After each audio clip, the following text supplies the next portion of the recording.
Hello, ladies and gentlemen. This is Unmixed and Unmastered episode 19. And this is a special episode because it was my birthday, July 22, and I decided to choose Beaches and Canyons by Black Dice as an album that we're going to talk about. And we have here Candler, who is a Oh, longtime guest. And yep. yeah, the reason why I chose this album, because it might be my favorite album we haven't covered yet of all time. And I think it's probably their best. And, you know, I just love Black Dice. They're just an amazing band. And and obviously you're a huge Black Dice, probably Yeah. bigger fan than me, to be honest. Yeah, probably. I mean, yeah, this my personal favorite has to be the second album, Creature Comforts. I think it's Creature Comforts, Beaches and Canyons, um, Load Blown, and Repo are like my favorites of theirs. How did you get into Black Dice? You have a story? Um, it's through the band Animal Collective. That's how the first song I heard by them. I think I saw the video for the song "Pigs" from their album "Mr. Impossible." And I think the first album I listened to was "Repo," if I have that correct. Mm, nice. All right. Yeah. Yeah, And yeah, let's introduce some of the members. There's been like I think all the members are pretty interesting because they all come from like artsy backgrounds and stuff. So here this was an old bassist of the band. He yep, he kind of like quit early on to pursue his painting adventure, and here's one of his paintings. And what do you think? It's pretty cool. that's really nice. That's really nice painting. I want to say I've seen that before, or I think he did another one of Eric Copeland. I think I maybe saw that one. But this one is I don't think I've seen this one before, but I could have. But it's really nice. Like it really just you can tell that it is a painting, but it's like just it I love the feels like a real texture. image. Yeah, yeah, exactly. It feels like a real image that's like been edited to look like a painting, as Mm. opposed to being a painting that looks like an image. Because that's how good it is to me. Mm-hmm. Yeah, and a lot of his works are pretty interesting, and you can check out his website here if you guys are curious. And then so this is the drummer on Beaches and Canyons. So this guy, Yep, he is like kind of been around a lot. He was the original vocalist of Lightning Bolt, yeah, that's and right. he was a part of the Boredoms. I don't know in what way. Maybe he. I think he did this. I think that that 77 Boa drum, that sort of live performance project thing that the band was doing. I think he was one of the drummers that was a part of that. I'm Mm, pretty sure. yeah, and this is Not Hisham. Yeah. yeah, so not in any official capacity, but Hmm. he did play with them. Yeah, and this guy, he's pretty interesting to me because he kind of set up Black Dice to play some like pretty like good shows at like art festivals and stuff like that. And Aaron Warren describes him as like social media before social media. So that was kind of his like thing, and he like linked everyone, and and then next, this guy is probably the most successful out of Oh all of yeah, them. Eric Copeland, which you're a big yeah, fan of. Can yeah. you describe what he does, In the band or just in general? just in general, in the band too? Um, well, in the band, he started off doing vocals when they were a hardcore band, and then he shifted into doing noises through effects pedals and mixer feedback. Also, still doing vocals, um, and then using mini disc players for Hmm. sampling, quote unquote. And he started doing that in his solo stuff, um, which ranged from like really weird noise sound collage to like outside our house, which is kind of what he does now. He also does like really sort of repetitive geometric sort of artworks. and I think he did the artwork for the Panda Bear single defense for Panda Bear's new album Sinister Drift. Mm, that's a good Um, one. I he really like also that one. yeah, it's good. He also does like books too, which I own one of his books. Yeah, and that one is it's called Shit Talk or something like Yeah, yeah, where it's all about the comments that people leave yeah, on Black Dice videos. It's pretty interesting. yeah, Yeah. And yeah, he was chosen by Animal Collective to do a live performance at Altamar's parties, nominated. So that's his one fact about him. And next we have both Bjorn and Aaron from and yep, and yeah, these guys are so now I guess Aaron Warren is now like the bassist of the band. Or yeah, and it yeah, is and Bjorn is the guitar player. And yep. Bjorn is a another artist too. He makes collages out of real stuff, I guess, if that's accurate. And Yeah, that's inaccurate. yeah, and what this is one of his artworks. Pretty cool. Well, McDonald's looks like. Yeah, I remember seeing that one. Yeah, Yeah, and these guys are a part of Flaccid Mojo, which is an offshoot of Black Dice. And I've never listened to them it should. yet. It's like it's really good. It's I know you said you liked the album, their 2021 album, Yes, Mod Modern Project Prog 6. Sick. You know. That album, Blossom Mojo, very much reminds me of that record. Probably much more primitive, sounding, a lot more like heavier, I guess, more like power noise s. But it's still really great stuff. I'm recommend checking it out. Mm. Yeah, and you can check out Bjorn's art in on Instagram. He does a lot of stuff, and there's a website for it. Yep. But yeah. Um, moving on.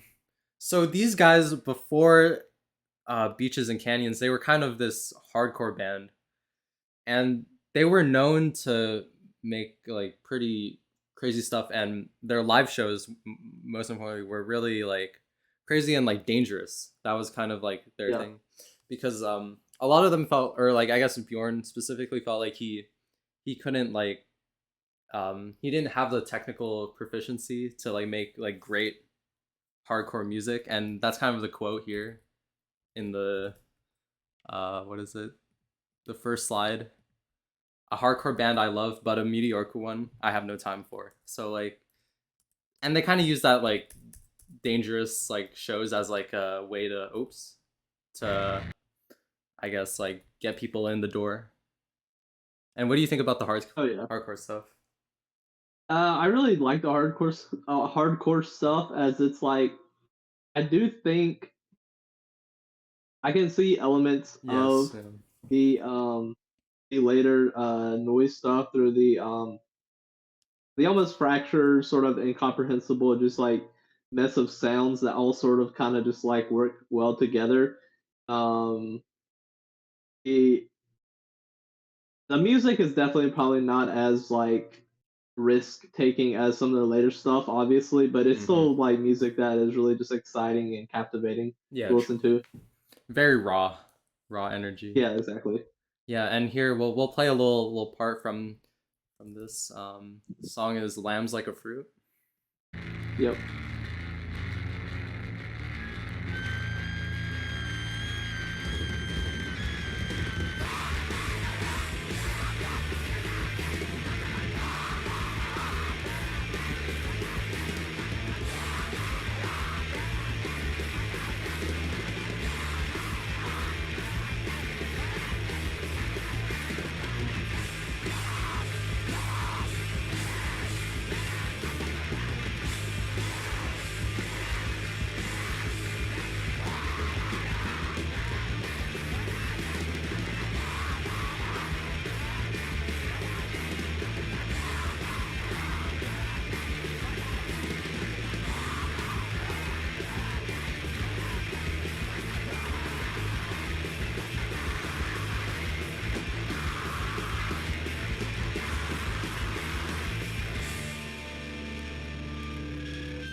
I like the little white noise that sort of starts the Mm-hmm. song and then ends it.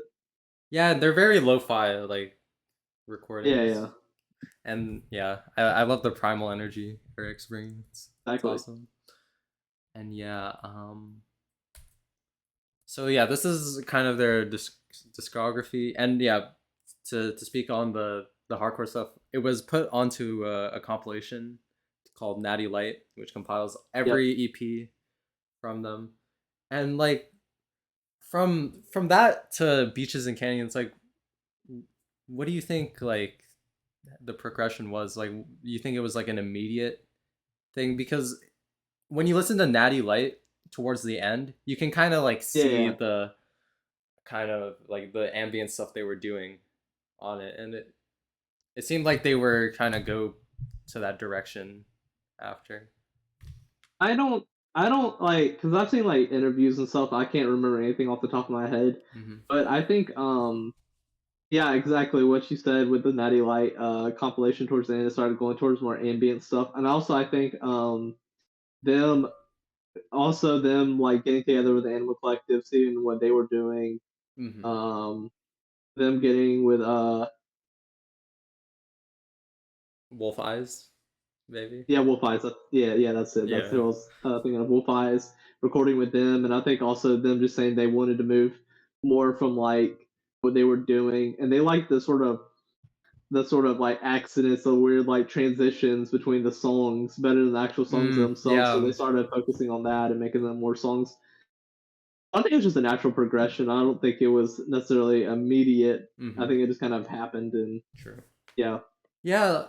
I read in an interview when they were like in that transition point when they were playing that stuff, like they a lot of the hardcore kids that were like watching these shows for that, they kind of like all left after. They kind of hated it, and yeah, yeah, kind of they cultivated a new audience. And yeah, like so these guys would get picked up on DFA, which is kind of interesting to me because I feel yeah. like DFA's sound is very clean, kind of um I guess like you can hear a lot of what's going on in that. Like what do you think about that clash? Um, I think I think them being picked up by DFA, I think is sort of DFA saying like, hey, we're not just like the guys like releasing dance punk stuff. You know, we can release like psychedelic krautrock esque new age albums, noise albums like Beaches and Canyons, and then also you got to think a lot of Black Dice was they were sort of informed by the like well it's called the neo no wave movement of like the late 90s early 2000s in New York and Fort Thunder scene in Providence, which is reminiscent of the 70s New York no wave scene, which James Murphy from DFA is very fond of. Hmm. Um, so yeah. Do you think it was a risk to take on Black Dice? Um, I think it was a bit of a risk, but also I think DFA being not such like a huge well, actually that wouldn't really make any sense because if DFA was a huge label, they probably wouldn't really have much to worry about if Black Dice didn't do well. Mm-hmm. Um, Yeah. also think they just liked them and like the Yeah. band actually at the time was recording the album. They were making the album and they had their like I think Eric and Bjorn, their father was like paying for the studio sessions and like no one wanted to release it until finally DFA wanted to release it and yeah. Mm. And yeah, yeah. So this album is kind of interesting. They in the credits, there's kind of a lot of things going on. Yeah. Like, can you describe like what gear you think like, or like what they're using to make all this happen? Yeah, so I'll go in order. Eric Copeland, he's doing vocals with a Shure SM57 microphone, two Digitech PDS 1002s, Philip 2 Power VTX Tremolo, Crybaby Wah, Electro Harmonics, custom made 40 dB low noise preamp, Behringer Eurorack MX602A mixer, Bjorn Copeland. Boss Tremolo, Boss Harmonis, DoD Gonculator, MXR Blue Box, Proco Turbo Rat, Boss DD5 Digital Delay, Korg Chaos Pad, Aaron Warren Bass Sounds, Vocals, um, an Electronic Tambura, Digitech PDS 1002, Zvex Woolly Mammoth, Sony AM FM radio, DoD mixer, Okay. R855. Yeah. Okay. That's not really what I was asking you to do, but it's okay. I'm Oh, yeah, for me sorry. it's okay. For me it's like it's kind of like cool how they like manipulate all of those like sounds to like make like especially what Aaron's doing for the bass. Like it's kind of Yeah, cool. Like what how is like is he just like putting it through like pedals like or with like a bass guitar or is he like what is he I think I think it's a mixture of puzzle. I think the main thing is Zvex Woolly Mammoth. I mm, looked that up, and I think that's the main source of it. yeah, that's it's cool. And they kind of they didn't really like spend a lot on here. They kind of just used what they had available. Yeah, Kind of they were really frugal about it. I think I remember like reading that like I think Shaw got like some of the stuff like because he worked at Electro Harmonics. I think he got some of that stuff for them, and then also like a lot of the stuff they found for like the trash. Mm. Yeah, and they would hire people or to like make boards for them to like put their like the pedals in there and Yeah, set it up. And yeah, what like what do you think inspired them to like change after after before beaches and canyons? I think I think they were tired of like the I think they were tired of the kind of shows that they were playing, being sort of like very violent, um, and known as like this violent band when they really weren't in real life. And I think they wanted to be probably taken More more serious. Yeah. seriously as an act. Um, yeah, I think that's what it was. Yeah, I saw like a video or like a picture of like them playing in like a greenhouse. It's kind of Hmm. funny, just the the contrast in that. And yeah, so specifically for this album, um, it got some pretty good reviews, and Tiny Mixtapes gave it a perfect score, and they gave it a one of the best of the 2000s. I'm pretty sure. Hmm. And they would say that it's an ethereal journey that will have your mind stimulated and body trembling, consisting of impressionistic free-form compositions, ambiguous melodies, and off-kilter polyrhythms. So, yeah, like, and of course, everyone else, rated it pretty well, except for the Village Voice, gave them a C plus. Yeah, um, yeah. Do you want to play a little track? yeah, we can. Yeah, and this one's probably you chose this one, but I probably would choose this one as well. Why? Why did you choose this?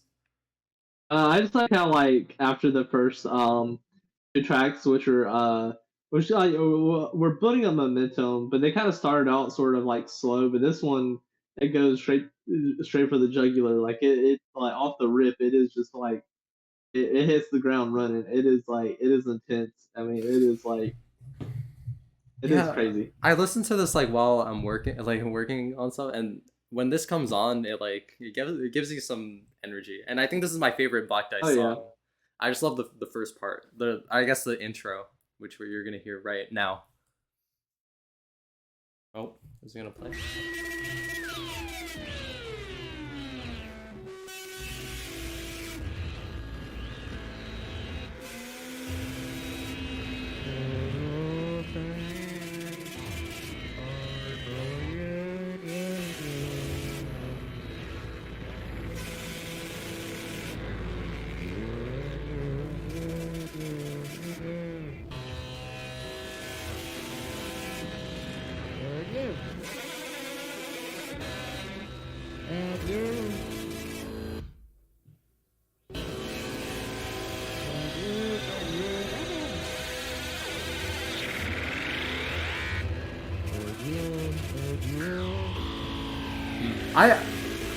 I think, yeah, like it's kind of weird. Like the guitar, I can't describe how the guitar sounds. It's so weird. Like Yeah, I can't either. Like some parts, like listen to this album, I can't really like some parts I can tell that like it's guitar, and then some parts is like what is not the guitar and what is like the blues aspect of it. I wrote down some notes for this song if you want me to read them. yeah, All right, so um, the as I mentioned, the song starts off like hitting the ground running. It starts off with this like sort of barrage of loud, unorthodox sounds, static drones, and sort of like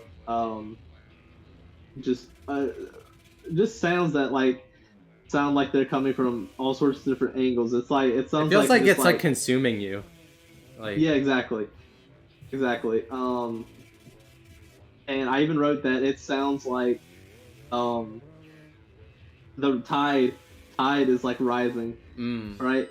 The tide is rising, and then all the sea creatures are getting more aggressive, and it's slowly taking over you throughout the song, you know. And at this point, like you're submerged under the water. yeah. I guess like because it's on the other slide, but yeah, like the environments that this creates, like if this is like a beach, then this is like late at night, like we're like the most like ugly part of like Yeah, the I day. see that. Also, I pick up like I pick up like early morning, like like when it's still kind of dark outside, but Yeah, it's starting to become more like daytime. yeah, and it also feels like zooming into the cracks of like the rocks where like the where Yeah. crabs are like, you know, doing their thing. It's a really cool environment, and this record is like heavily inspired by like new age sounds and stuff, which you mentioned that Eric Copeland does not like. Now he doesn't. Back then, I think a lot of that was influenced by I think the need to sort of separate themselves sort of from their hardcore like days, but also um I think some of the sounds, particularly the sounds that open up the song "Endless Happiness," which is the next song after this. I think were sounds that Aaron was making with his electronic tambura. I think a lot of that came from that. mm. Yeah, also like it goes into like the titles because when I think about this album, I thought it was like kind of like genius, like what they were like doing with like the whole like environment and the titles. Like I feel like for me that's like for when like the music I like describes like something or like has like a purpose, and I feel like this one does. But in contrast, like in interviews, they mentioned how it wasn't really that important. It was kind of like a joke, honestly, for them, Yeah, and not really like anything like serious. Maybe yeah, like they're still in their like hardcore like roots, I guess, and I guess that's why Eric Copeland feels that way, like you were saying. Hmm. Yeah, and um, what do you think about the drums on this album? I think the drums are great. I think they serve they serve the purpose of what they do, but they're not sort of They're not drums in a typical sense they're not to where really they're driving carried. like the driving Yeah, force. exactly. Yeah. They will appear as there'll be like one part, you know, will have like faint percussion in the background. Another part like it would be like the focus. Another part it would just like sort of support the other sounds, but I don't think it's the driving force of Yeah, it feels any like song.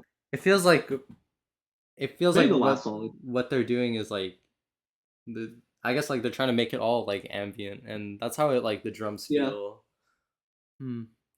Yeah, and his playing is really like interesting. Like it feels like he's almost playing outside of what they're doing, and it kind of somehow it Oh works, yeah, exactly. which is it's kind of weird. What do you think about Eric Copeland's vocals? I think his vocals are really interesting. I think Aaron also does some vocals. I'm pretty sure, and Hisham, although I don't know when they do any vocals. One example is I have it written down from the song, second song, things will never be the same. Mm-hmm.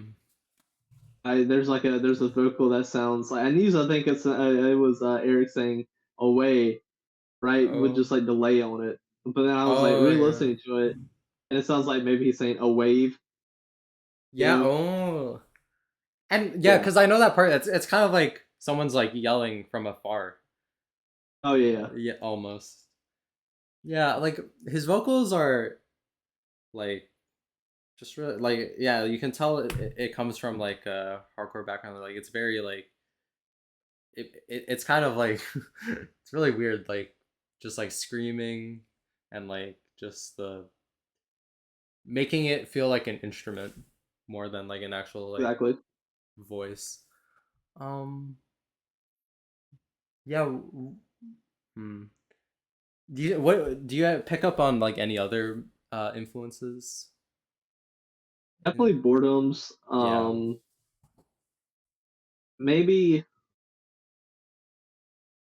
maybe Animal Collective. Maybe that does not sound wise, and more so just that experimentation. Um, and sort of like community of what those guys were doing around that time. Um, When did Drums Not Dead come out? I kind of 2006. oh, okay. Because that okay yeah. Because those in my Probably, mind are like really like similar like yeah, in terms of like the I guess like the transition between that like punk rock energy and the kind of ambient side. Mm. I'd say krautrock, um, probably stuff like Wolf Eyes too. Um, I've never heard a Wolf Eyes song. they're pretty good. I don't listen to them often. They're kind of like more on the darker side of noise music, but they still have some great stuff. Um, so check out Burn Mind is great. Human Animal are two great records, Mm. and the collaborative album they did with Black Dice is pretty good as I well. need You to can listen find that to on YouTube. that. Mm-hmm. Yeah, and yeah, I feel like you kind of said like to me once like you don't want to like treat Eric Copeland's stuff as like or like think about beaches and canyons while listening to Eric Copeland. But it's like I All can right, all right. yeah. I know I said that, and I know I know what I meant. I shouldn't have said beaches and canyons, and I was really referring to when Renee he was listening to beaches and canyons, and he listened to Eric Copeland. I didn't want him going from like the mindset of listening to Black Dice to Eric Copeland, um, because their music has similar qualities to it, but um, Mm-hmm. and this is from a review on RYM, where it says when they first listened to Hermaphrodite, the first Eric Copeland album, they didn't like the sort of repetitive techno patterns and nauseating trashscapes that his music was in, as opposed to the sort of kaleidoscopic psychedelic sounds of Black Dice's early output, or Hmm. as like Black Dice post like the '90s, I should say. Yeah, like I feel like I don't know. Maybe because I don't know. But to me, like I see like the Eric Copeland parts in those songs, or like in Eric Copeland's solo material, but in the like the little like transitions in between Black Dice like songs. You know Yeah. what I'm saying? And you were kind of saying like there's a mind like a different mindset. Can you describe what you mean by that? All right. So when listening to a lot of his songs, his his music it feels much more like direct and like focused and like very very janky sounding and kind of like it almost feels like all right. You remember when I asked you why you rated the Residence album a Yes, because 2.5 there's or something? no purpose. It's all right. It's kind of like it's not like that exactly, but it feels like particularly as early stuff. It feels like music that was made as someone who's like been in the noise scene since like for a while now, and he doesn't have to sort of take as much risks as Black Dice does, so he can just like be more like either really freaking out there and like weird, And just like or create he can just different be like like stuff, like yeah, you're saying. and just be like I want yeah, and then also be sort of like more not normal but less like because with Beaches and Canyons, the album it can be like really weird at times, but it's like a beautiful weirdness, whereas his is like this like ugly weirdness. Mm. Um, Yeah, and just kind the of. repetitions of stuff is very different. Mm. Yeah, kind of. Um. Yeah, like it's yeah, it is similar to the Resonance when I the from the stuff I've heard, but I hate the You just Resonance. gotta So really get you gotta really give it a chance. I don't know, dude. I Not the maybe. Residents, but Oh, okay. Yeah, Eric Copeland. yeah, the Residents are a band I don't I don't love, I don't hate. I found them like more so interesting. I like some songs from them, but I'm not like a huge fan of them. Hmm. I say my favorite Eric Copeland project is Wacko Taco Combo, which I've mentioned countless times. Um, the album Limbo is great. That is more so that album and Joke in the Hole is much more centered around like kind of like I want to say club music, but it definitely has like a lot of sort of similar aesthetics of like DJ music or mixes with a lot of like sampling and looping and like transitions and stuff like that. Hmm. And then his album Alien in the Garbage Dump, which is like really great. Is it? Yeah. Um, Sampling like, are there samples on Beaches and Canyons? I think there are because you remember the The yeah, yeah, the end of way Endless the Happiness. end. Yeah, I know the end. I think that's a sample. I'm pretty yeah, that's a sample. Other stuff I'm not sure. Mm. Yeah. Let's see. Yeah, I think we touched on everything here Yeah, except for what's your favorite part? Like in the whole album. favorite part is at the end of Endless Happiness, which we just mentioned. The Because I way listened to it and the way it sounds like I don't know if it's like close mic. Um, I don't know if they like I don't know if it was like a sample of someone else like at the beach like picking up the sounds of the water or if they were actually doing it. But I listened to it earlier today and it legit sounds like it. Like when I hear it, like it sounds like um the water. Like I can, it's like I'm there. mm, It was hearing and seeing the water just wash up on the beach. that's you that's interesting. I yeah, we'll play that last. So you chose another one. Things will never be the Yep. same. Specifically kind of the I think in the middle It part. kind of middle towards the end when the vocals are like really hectic Yeah, and why did you and choose this crazy. one? I think it's a perfect bridge between their hardcore roots and their sort of more experimental psychedelic stuff. Um, that's why I chose it. Mm. All right, yeah, let's play it. Like this part, right? Uh, not quite. I think it's about to get there. Hold on.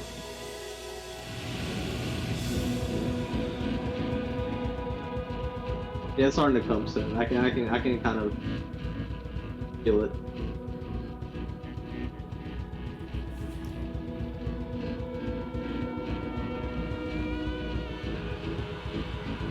sounds like a seagull crying. Yeah. See, that's what I'm saying. Like this, like the beach is like this is like the worst time of the beach. Oh yeah. No one's going here, unless you're like, I don't know.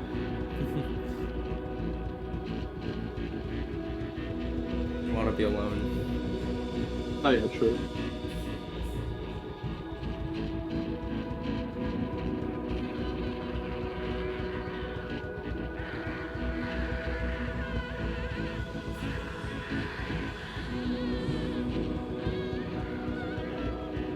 I gotta say, like a noise album or noise band, I listen to a lot of noise stuff, and a lot of that stuff is not like well made or well produced. This is like some really well produced stuff. Yeah, Like, you can hear every detail of it. Yeah, I really like the production. It has that like kind of like the DIY hi-fi thing, like Yola Tango or something. Oh yeah. And you can tell that the band, because James Murphy recorded this album. Oh really? Or something. Yeah, so you can definitely tell, because that dude is really like good at that kind of stuff. You can definitely tell that he of course did it. Is this the part? Hold on. I think it's about to come.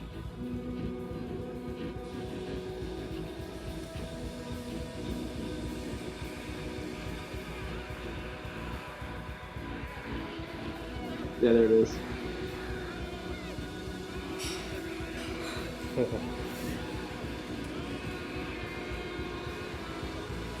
And I think another thing about this that also really makes me love this album is just it's like just the joy of creating music is just like it's always there. Every single, even if I don't necessarily like every Black Dice album, I can still appreciate that, you know, especially like this is like fun for them, and they never compromise on that stuff.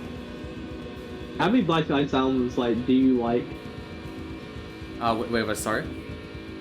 How many Black Dice albums do you like besides this one?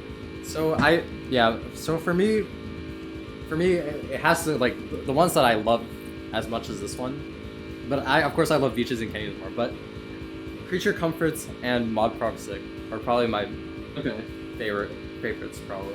Your top 3? Yeah. All right. Because like especially Mod Prog Sick, you can definitely feel the like how like creative and fun a lot of that stuff is. I think that's their most you know, it's just them. Yeah. Probably the most accessible.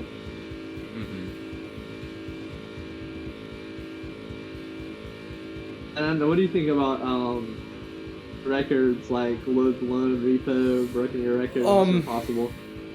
Yeah, those albums they're good, but to be honest, I probably like them more as like a background material than I like when I like play like games or like just do other things. I'll probably put on Repo. That's like my favorite out of them. And my least favorite one is probably Mr. Impossible. I don't really get that. That used to be my least favorite too.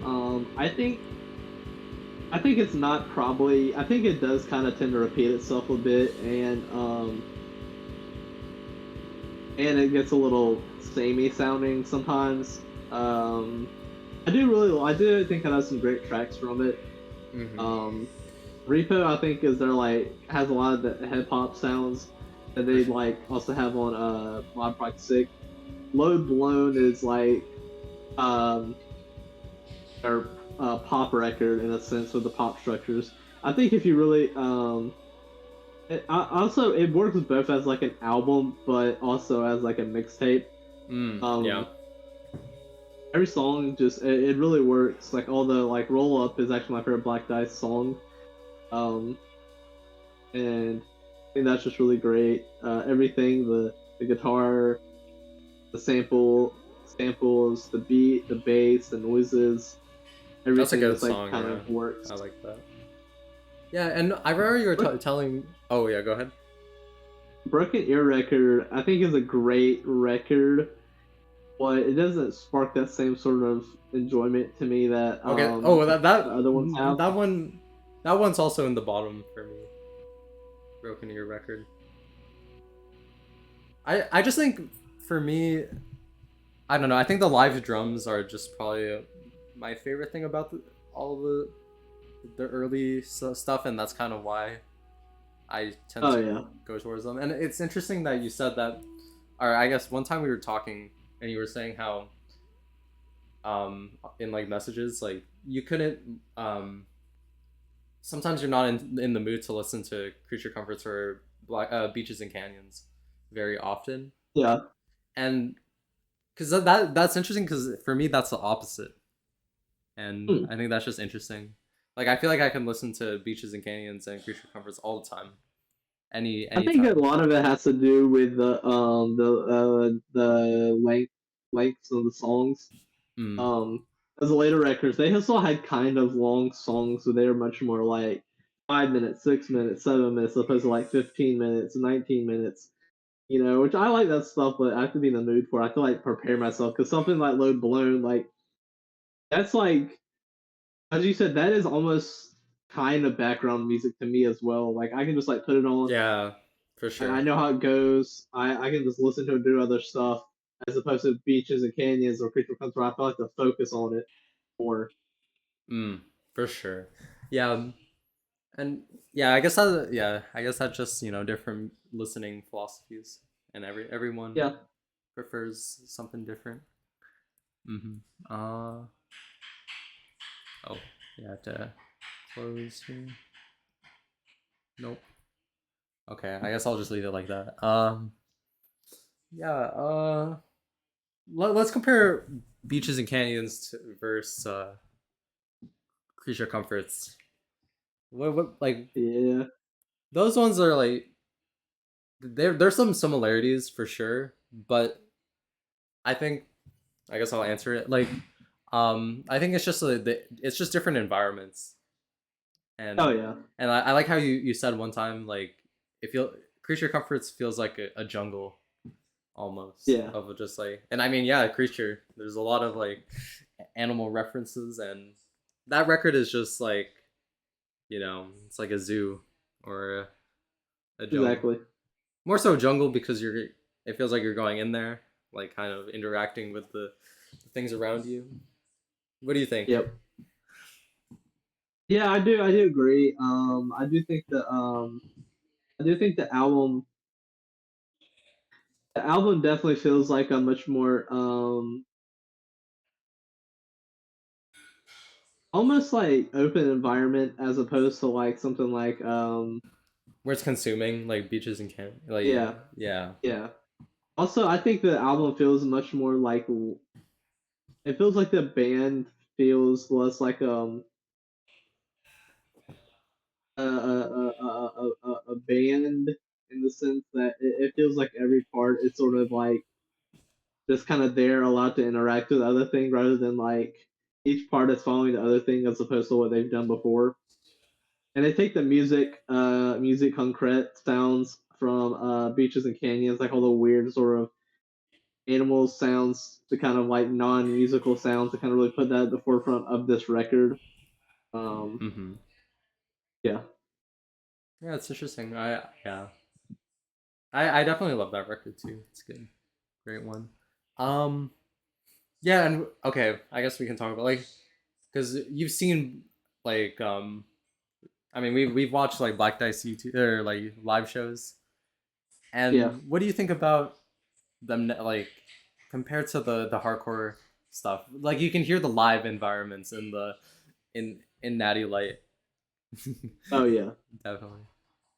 The live performances, obviously their setup is different. They're standing at like Mm-hmm. their boards. They're not really moving much. Um, I think this kind of shows that they're playing at least like because before Beaches and Canyons, they were still getting booked for hardcore gigs, and they didn't Yeah. want to do that. and it took them a while to get started And like yeah, they would play them, like but at people different wouldn't like shows. them. Yeah. Yeah. So I think they started like they started going to like art galleries and festivals, and I think they even did a tour with Godspeed You Black Emperor Yeah, for yeah, yeah. I the saw that. 2004 Creature Comforts record.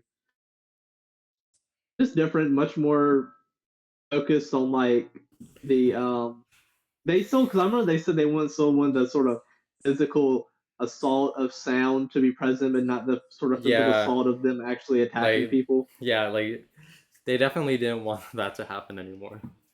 And yeah, like people describe like online like it's very loud. Like it's like a swan show. Like you need to bring Oh like yeah. ear protection.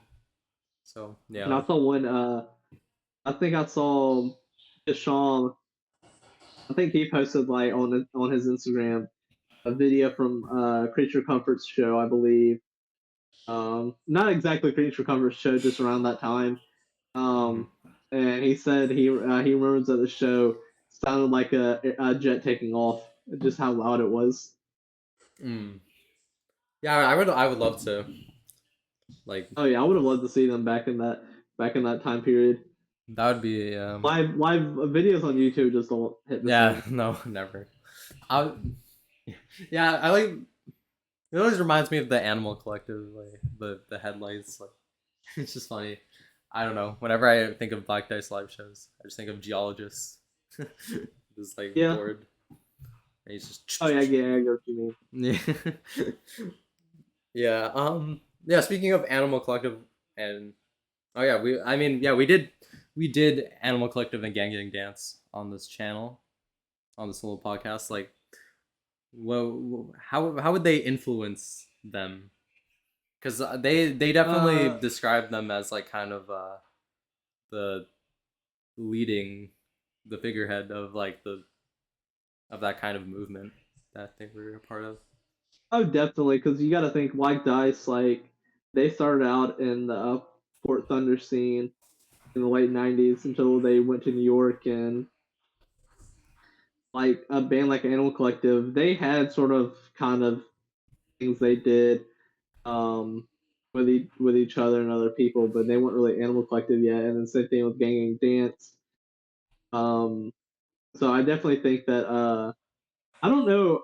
I want to say I don't know how Animal Collective first like knew about the band Black Dice, Oh, because I but think because Bjorn was I was reading an interview. Bjorn went to the same school, I think, as Dave Portner, AV Tear. I think I know. I think it was actually it was. I remember that now. It was like Eric and Bjorn. Now Eric and Avi had a class together. Bjorn, I don't Oh remember. yeah, I okay. think he was It might already have out been of Eric. school. It might have been Eric. Yeah. Yeah, yeah. I don't know because like I want to say that's probably how he found out about the band. I didn't know if that was like he already knew about them and they just happened to like meet each other there or vice versa. What do you think? Okay, this album and then all the stuff that Animal Collective would do after. How do you think that would like change their sound? I think Because when did after Dance Manatee? they came out 2001. I think that album definitely has a lot of like very kind of like it kind of reminds me of aspects of Creature Comforts, the sort of Mm-hmm. weird sort of textural sounds, the way everything kind of works together. That album It was feels like sort amazing. of going into like a cave and sort of just like finding all these like animals living in there. Um, In the collective. Kind of also like beaches and canyons, but more very. It feels not as like bright and like It's like it's all sounding in as these like dingy. sharp sounds. In you're talking about Yeah, Dance Man. dingy. Yeah. Yeah, dingy sounding. Mm. Damp. Like it feels like. And also on Holland Again, which is like a live album they did after Dance Vanity when they went on tour with Black Dice. You can kind of tell more of that. There was that kind of. I think that was before Black Dice made Beaches and Canyons. They were kind of in that sort of transition between the more ambient ambient stuff in the post hardcore. Actually, I don't even know if I call it post hardcore, but the hardcore stuff in there's a sort of transition period where like it's like it doesn't know what it wants to be, and I think Animal Collective definitely was right there with them with that. And also on stuff like Here Comes the Indian with much more repetitive, sort of trance like ambient psychedelic stuff that they would Yeah. do. When did that one come out? 2000, Kills the three. 2003. So that was around when like in the middle point of beaches and canyons and creature comforts. Yeah. Yeah, that one's great. I like that one. Yeah. What about Gang Gang Dance? Because it also feels like that they kind of like all grew like independently from each other, and then they just like came and just like fused their like um not necessarily like them like they're like inspiring each other to make sounds like maybe so, but more so like um they would develop. I don't know, what am I even talking I about? I I think the because I remember when I really listened to a revival of the shit as the first Gang Gang Dance album. I said it sounded like it sounded like a jam session imitating an album. Um, because I listened to it and there were sounds and stuff that I liked and that I could see. Oh, this is like I could hear this on later Gang Gang Dance albums. Um, but ultimately, it lacked a sort of depth to it. It didn't feel like a real sort of focused effort like some like Beaches and Canyons. So I think Beaches and Canyons, which actually came out before Revival of the Shittest, I believe that really focused. I helped them sort of focus on more being like a tight band that can still do this sort of experimental sort of music on later stuff like God's Money and Saint Dipson and stuff like that. mm.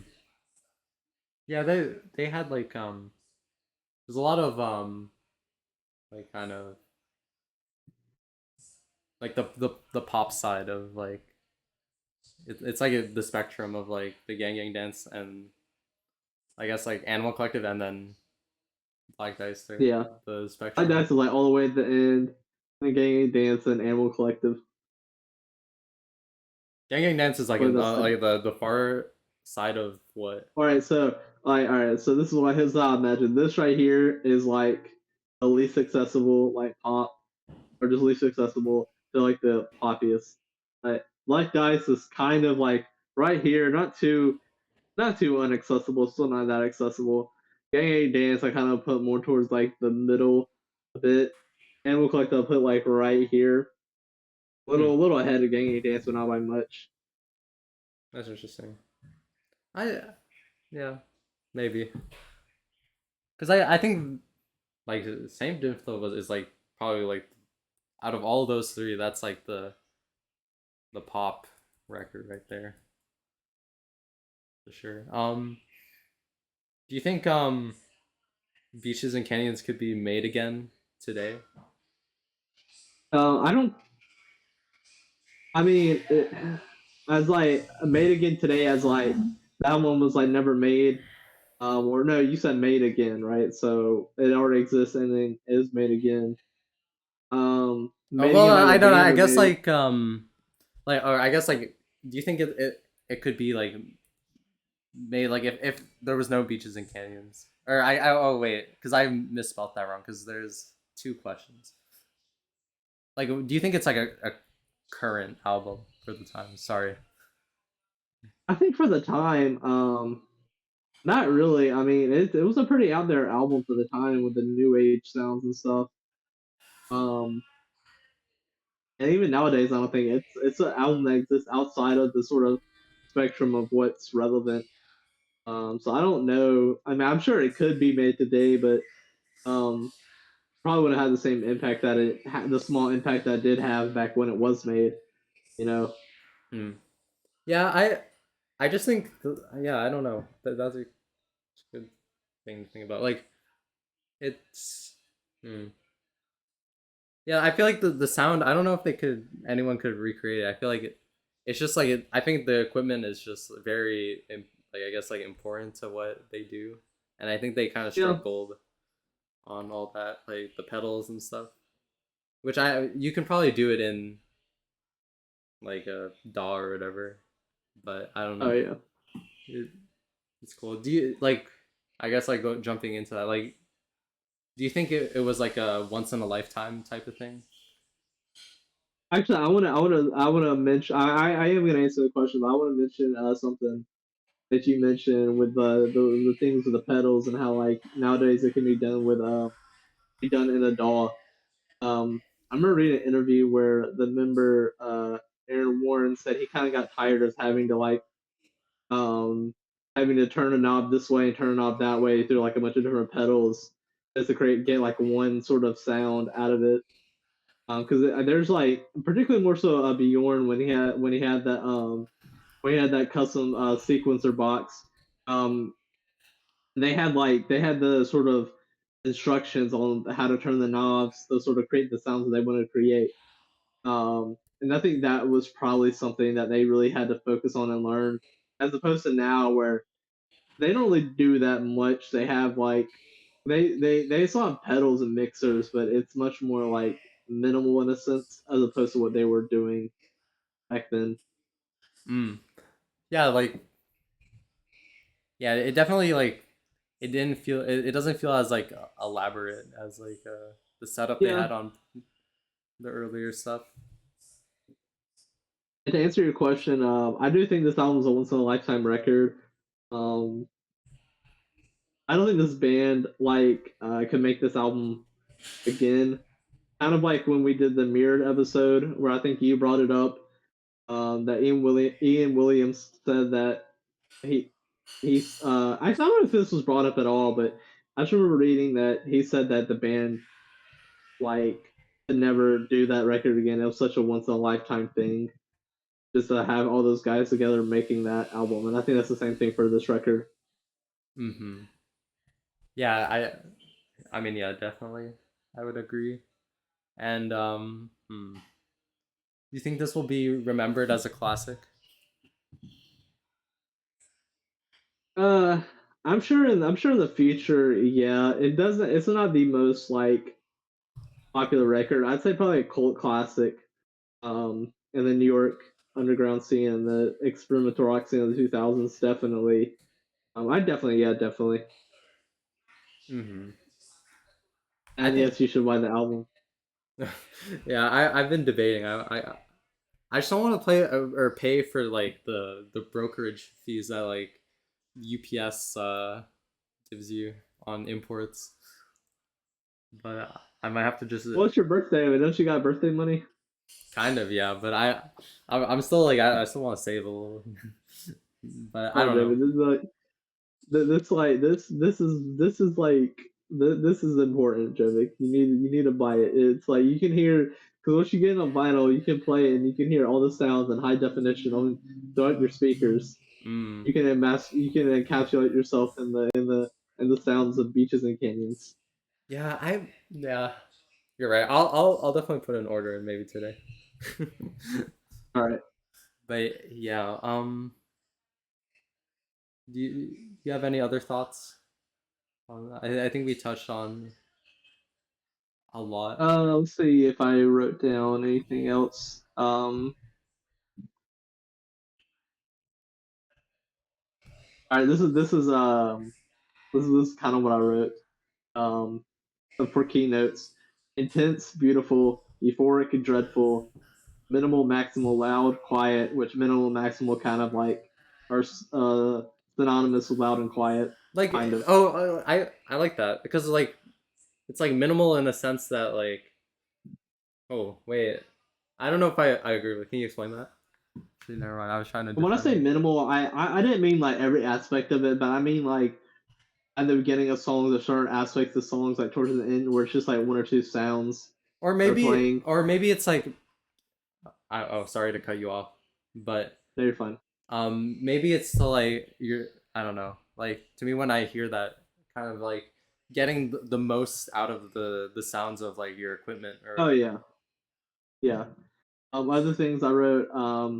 psychedelic music concrete, which I wrote, fractured, sounding like barely held together, um, long, because they're like long sort of moments throughout the songs and long songs, and there are short moments, and only really one short song, which is the first one. Seabird. Water, sea creatures, loud sort of guitars like on Big Drop, Dream is Going Down, drums, no drums, bass, no bass, vocals, no vocals.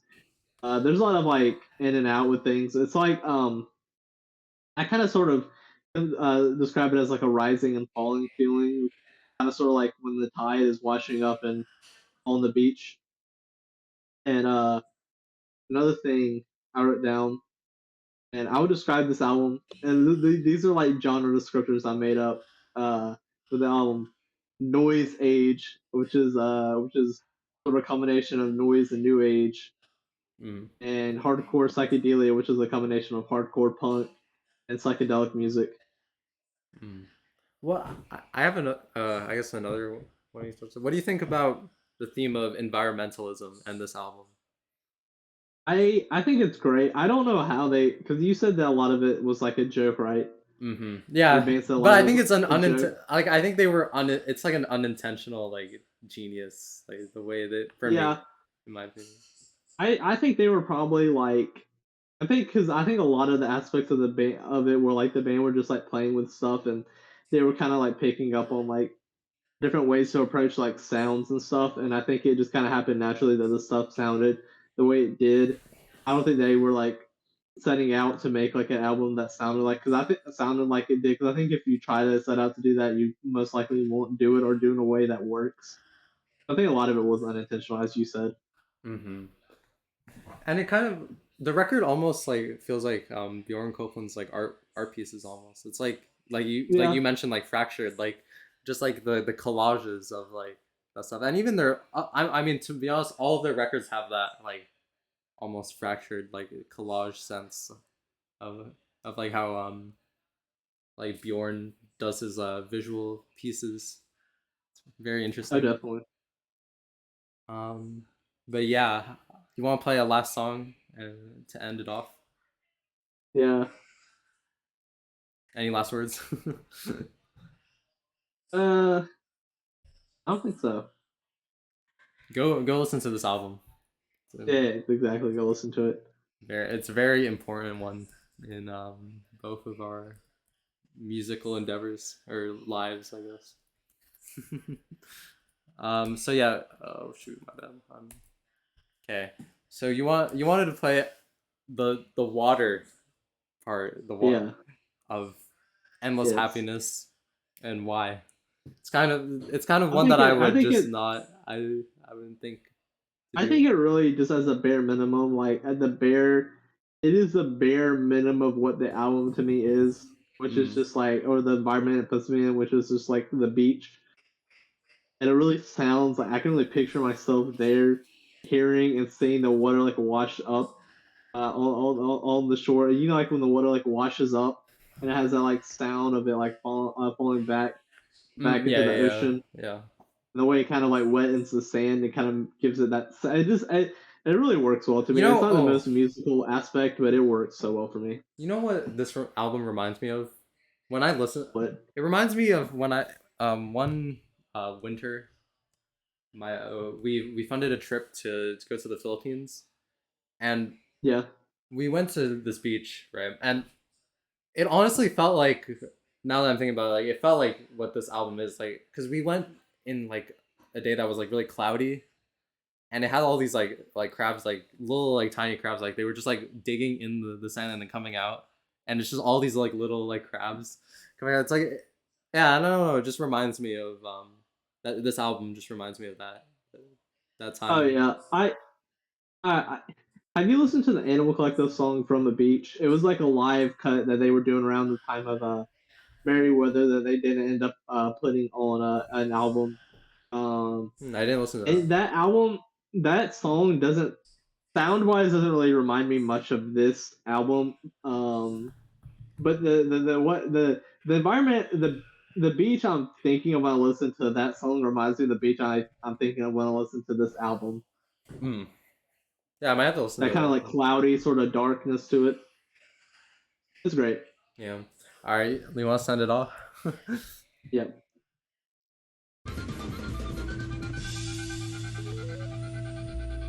I like this part. It's like there's. I like the sparkle. Like they Yeah. have a lot of that. Yeah. Like new age like sparkly. That doo sound I really like. And then this is The bass on this song is really great too. hmm.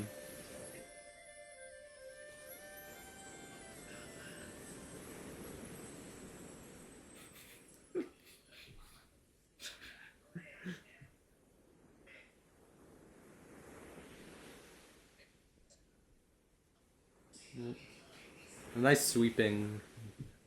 Oh yeah.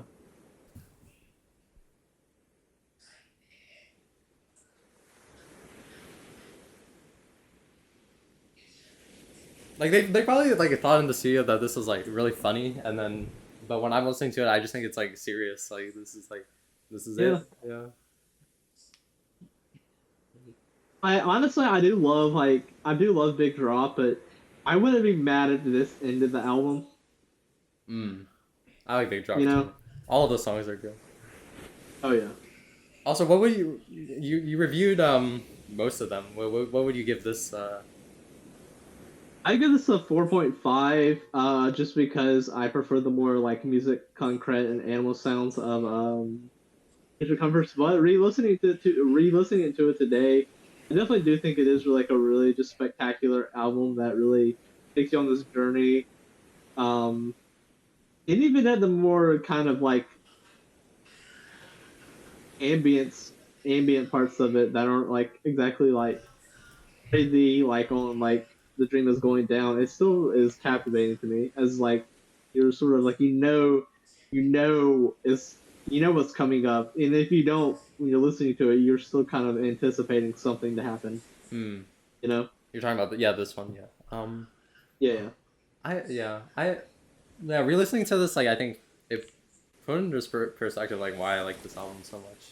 Just like while doing this like doing the slides today. It's just a really nice album. Oh And yeah, and definitely. it's one of my it's definitely a flawless album for me. So that's my review.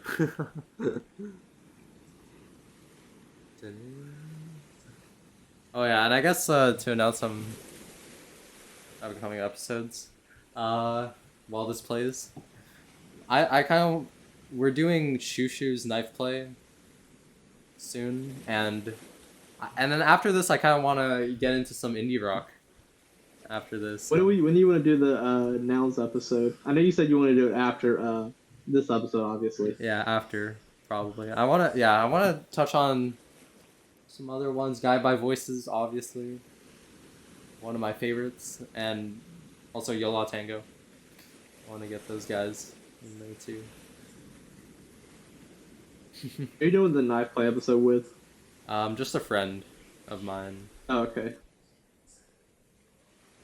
Oh, and we might also do 100 gex or 1000 gex by 100 gex too, as well with some other people. And yeah, thank you guys for watching. Um, Yeah, you thank know, you. thank you for showing up on this birthday episode. You're welcome. Yep. All right, I'll catch you guys soon.